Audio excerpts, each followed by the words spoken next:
সরকারের কোনো প্রকল্প বন্ধ হচ্ছে না জানালেন রাজ্যের নারী ও শিশু কল্যাণ মন্ত্রী অগ্নিমিত্রা পাল। তবে SIR এ যাদের নাম কাটা গেছে, যারা দেশের নাগরিক নন, তারা সরকারি সুবিধা পেতে পারেন না।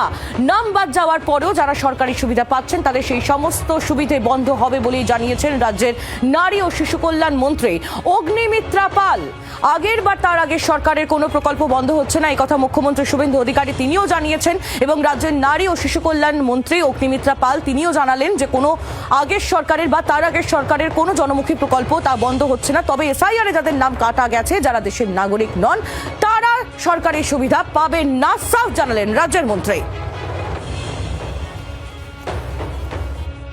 তার আগে সরকারের দেওয়া কোনো যোজনা মাননীয় মুখ্যমন্ত্রী বলেছেন আমরা বন্ধ করছি না, সেগুলো সব চালু হবে, না সেগুলো সব চলতে থাকবে। তাদের নামগুলো কাটা গেছে, যারা আমাদের দেশের নাগরিক নয়, তারা তো সরকারি যোজনার সুবিধা পেতে পারে না। যারা যারা হয়তো নামটা কাটা গেছে কিন্তু সে পেয়ে যাচ্ছে, সে আগের লক্ষ্মীর ভাণ্ডার পেয়ে যাচ্ছে, সে আবাস পেয়েছে, তো সেটা মাননীয় মুখ্যমন্ত্রী বলে দিয়েছি সেই টাকা কিন্তু ফেরত দিতে হবে, ফেরত নিতে হবে। যারা যারা পেয়ে আসছে অবশ্যই তারাই পাবে এবং যারা পেতেন না তাদেরটা আরও এগিয়ে